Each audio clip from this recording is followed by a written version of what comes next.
Morning and welcome back to the Ownership Transition Advisors, where I talk about all the changes and potential issues that you as the owner will face after you sell your business, after the deal closes and the integration and transition begins. And these are things the buyer isn't going to simply offer up to you during negotiations because it isn't in their best interest to share them with you at that time.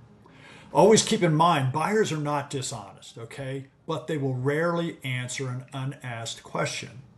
And what that means is that if you don't specifically ask, they're probably not going to tell you, all right? So I've worked with a lot of owners after they sold their business and were told the buyer had tools, training programs, and developmental programs for their people. We're going to make you better. We're going to make your employees better, and we're going to take you to the next level. Have you ever heard that? So a couple questions you should be thinking about when you do hear that is, what does this mean? And what are these tools and programs specifically, not generally, specifically, what are they? Are these programs really developed? And are they effective, or are they really more theoretical or in development, meaning you're probably going to have to figure them out as you go? So how do you know the difference? Well, the point is, anytime you're talking with a buyer who tells you about their programs to make your people better, be sure that they show them to you, all right? You have an NDA in place, so you're not going to reveal anything, but you get a first-hand look at whether or not these programs are real, theoretical, in development, and if you think they'd be of value to you and your people after the deal. Will they replace your ERP or your operating system and set you up on theirs? What about your dispatching system? What about the CRM? What about accounting software? What about technical training? The biggest one, what about employee development? What about leadership training, right? What about succession planning? What about advancement planning? And then, of course, you have the other question is, what do these things cost? And who pays for these things?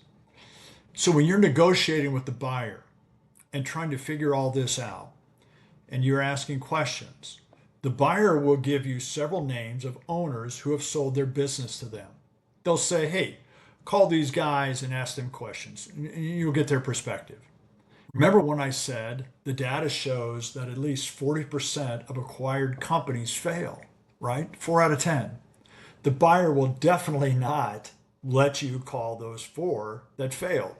And of the remaining 6, they'll probably only want you to talk to maybe a couple of those.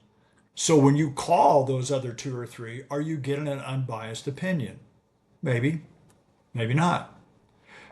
On my website, I talk briefly about earnouts, and I linked an article that shows buyers pay out on average about 21 cents on the dollar for earnouts.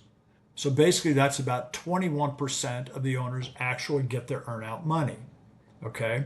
Now, another option for owners selling their business is to roll some of the purchase money into stock in the buying company or platform. These owners now have stock in the parent company, and they will always be the biggest champions of the company simply because some of their money is riding on it, right? Will this influence what they tell you as a prospective seller? It probably will. The truth is, when you're selling your business and the buyer tells you about all the great programs they have to make you better, unless you actually get to see them and talk with other owners, both positive and negative, you really don't know what you're going to get. Most likely, the larger, more mature the buyer, the better their programs are, but that's not a guarantee, okay? It's a bit of a buyer, or in this case, a seller, beware. And a lot of times what happens is when you believe the buyer has some super creative tools and programs in place that will somehow magically make you better, and they simply don't. So if after watching this, you're starting to think about what other things might change or happen to my people and customers when I sell that I'm not thinking about, you're definitely not alone, all right?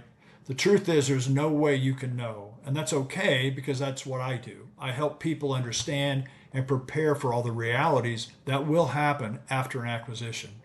Basically, I help you think about things you should be thinking about, but you probably aren't.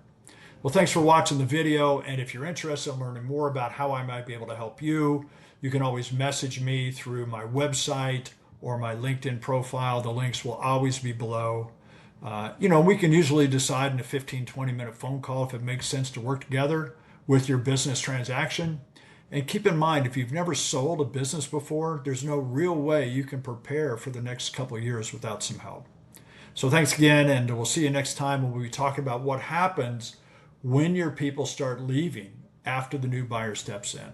All right, see you next time.